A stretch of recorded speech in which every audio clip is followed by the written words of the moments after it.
Hey everyone, welcome to another segment of Pop Real Estate where we talk about everything trending in real estate.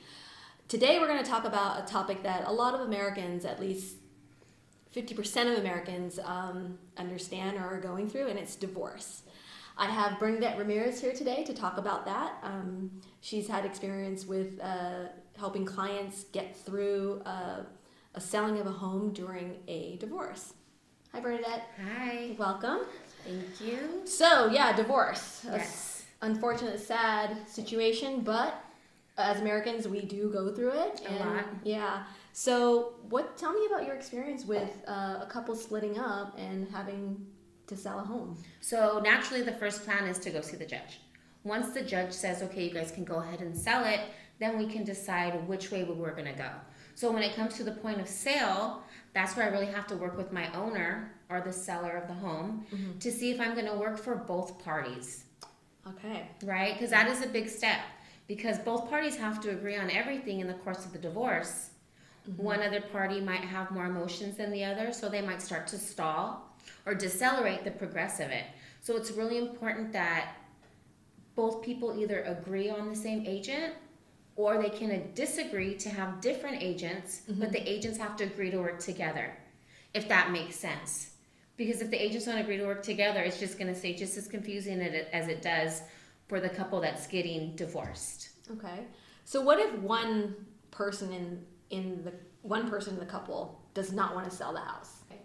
So if one doesn't want to sell, then if they cannot qualify to refinance and buy the other party out, the judge will force the sale to happen. Okay. Because it has to, because all assets have to be divided. This is obviously going to be the biggest asset that they have within the whole divorce. So if one cannot, purchase the other one out, then the sale it'll be accelerated and it'll totally happen. Because it has to. Because it has to. Because one person cannot afford to buy the other one out. Okay. And divorce can't be finalized until everything is split between the parties mutually. And you mentioned about having like a strong law team. Yeah. And what would be why? If one does start to lag, the other team has to be able to make sure that they're on it enough to push the other law team to get the one that's lagging to do what they're supposed to. Because a judge can place an order on one, but if their law team is not making them do what they're supposed to do, things will just go null. So one's going to be rapidly trying to sell and the other one can go null. But if their law team puts enough weight on the other side, they'll have to accelerate because they don't want to go back to court again and have a judgment placed on their client. Yeah. So what would you say? What would be like one or two things would you advise a couple divorcing, like how to make this transaction as easy and smooth as possible, despite the disagreements? So that's where I was like, okay, let me take a deep breath before I answer this one, right? Because when they're divorcing, usually they're not agreeing on anything. So I think that number one, when they're talking about getting divorced, if they can have that communication with each other before they go into court, if you can be mature enough to do that before you can go into court, I think it's best because I feel like when you go into the court, there's a lot more pressure and a lot more emotion and more money is involved at that point, and somebody either can't afford it or, like I said, just there's more emotion posed in the court. So if they can come together as an understanding when they're deciding to divorce and decide, okay, am I going to buy you out? Are you going to stay? Are we both going to sell? And are we going to do this the easy way or the hard way? I think it would solve more things for them than make it harder. So you just have to convince these two divorcing people to communicate better when Yeah, they're getting divorced. that's all it can be. And that's why I said I think honestly it's better to take course of that when you decide to get divorced rather than going to the court and do it there, because then you're performing for people. And like I said, there's more emotions there. And I just see that it gets progressively worse when it's settled in court as opposed to already agreed and walked into and be ready to just get it done at that time. So the take-home message today is be ready. Basically, I mean, you have to be ready. You have to make sure that your financials are in place for you to keep the home if you can, and if not, then you have to be prepared to split with the home that you thought you may have forever lived in and just be ready to part ways and go for a clean start. So the bottom line is, if you're going through a divorce, you know, you should be ready. Yeah. Communicate as best you can, even through a contentious time, to figure out what's going on. That being said, let's say that you have everything all squared away, you've parted ways, you've split. Now you're on your own. What's the next step? I guess naturally you would want to get into a different property. That being said, if you're getting divorced today, how does one, as a single or a couple, get qualified today? Because the changes are drastic from 8 months ago. Yeah. The economy at large, the interest rates. So as a loan officer, which you are as well, how are you going to get qualified? So pretty much, Kim, the qualification process has stood the same as it has been the last 8 months. It's just more about being able to afford what you can buy these days. So we always need your taxes for 2 years, your bank statements, and your pay stubs, right? The financial stays, those stay the same. But it's pretty much just being able to wrap your mind around the new payment and if it's a good time for you to purchase right away. Versus waiting? Versus waiting, because if you buy a home and you hate the payment, you're not going to be happy going into it after you just got out of this horrible divorce, right? Right. So what you're saying is, like, don't look so much at the interest rate, but look at the monthly payment that you might be up against. Yeah. And if that is too high, maybe wait. You might have to sit and wait for a little while. Okay. Yeah. And then during that time that you're waiting. So during the course of the waiting, what you want to make sure that you do, because when the interest rates do decline back again, and they're going to do that, you have to be ready, because if not, you're going to be behind the party, and then the prices are going to get inflated again. So the interest rates might go down, but the prices are going to shoot way up. So with that being said, it'd be important to not buy any new vehicles, because the car payments are totally inflated right now. Keep your credit card balances low. Keep your FICO score high, and make sure your bank account has at least $45,000 in there to purchase, because that's basically what you're going to need to buy a home in this market. Okay. Would you say qualifying for a loan is harder today than it was 6-8 months a year ago? Yeah, it is harder now because of the interest rates. So what we see now is multi-generational families coming in and buying together.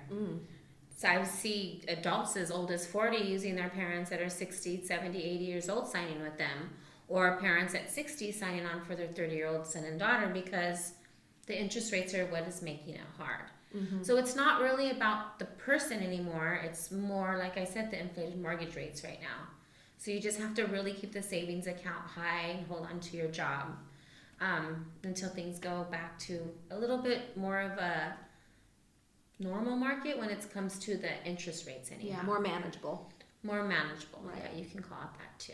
Right. So, okay, so if you can't qualify, or now is not the time, the last thing you should do is go out and shop, right? Oh, yeah. Yeah, because that's what you kind of tend to do, is like go to retail therapy. Yes. And it's like, well, I can't buy a house anyways, but I got a bunch of money from the settlement. Let's go crazy and go to Greece, or you know, buy a Lambo or something like that. Yeah. Don't do it. Still stay the course on buying a home. Yeah. So don't buy the Lamborghini, because the Lamborghini is going to wipe out your ability to afford your new mortgage payment, right? And you can't live in your Lamborghini. You can't live in your Lamborghini, right? I mean, you could, but you don't want to sleep all like that. Right. Sorry, world. I mean, it's true. It's true. It's true. So don't buy the Lambo. Definitely go on a small vacation, but make sure you keep all your credit cards under 10%. Whatever you do. Before the new norm was 30, now it's 10%. So if you go over 30, it drops your FICO score tremendously, and it's just easier to obtain a higher credit score quicker with 10% or less. And there's so many things that you can do. You can pay your bills on your credit card, but still use your money to always make sure that you pay that down. That's another way to make your FICO scores go up. So in the course of the wait, just keep your FICO scores up, keep your purchases minimal, and keep the credit card balances super low too. As Americans, we're not used to doing that. We're not. We're like, ching, ching, we're ching, spenders. ching, let's do this. Yeah. But if you want to buy a home right now, you have to be able to discipline yourself to just chill out and not do that.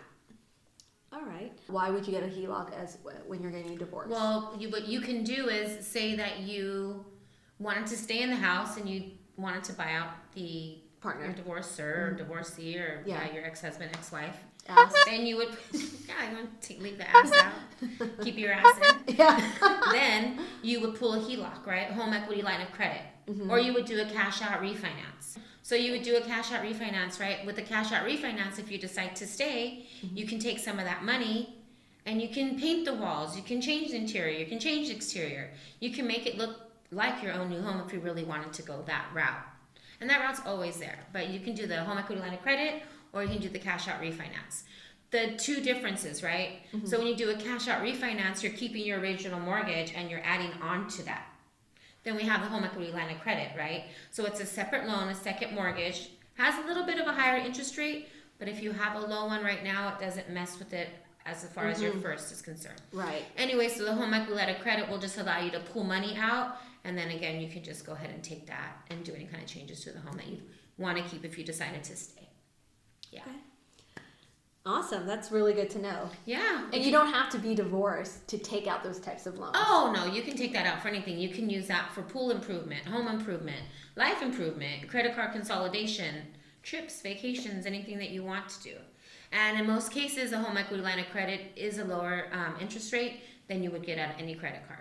And you can spend over 10% of that. And it doesn't mess with anything because it's a line of credit. As opposed to the credit card factor that I talked about a few minutes ago, if you go over 10%, it messes with your FICO score a lot. That's a really good. Yeah. That's a really good point. A good pearl. Yeah.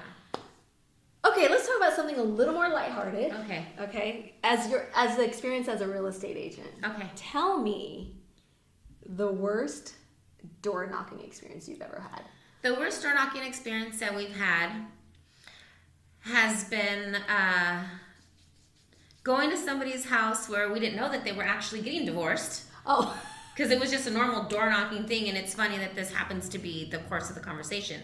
So I was door knocking it to see if we can help, and when we door knocked it, we asked for the owner of the home, which was the gentleman. So the lady opened up her little wood lookout, yelled at us, practically spit at us, slammed it, opened up her door, and then slammed it again. So, I mean, at that case, what are you going to do? But it was funny because I was leaving everybody a little gift on how to make lemonade out of lemons. Okay.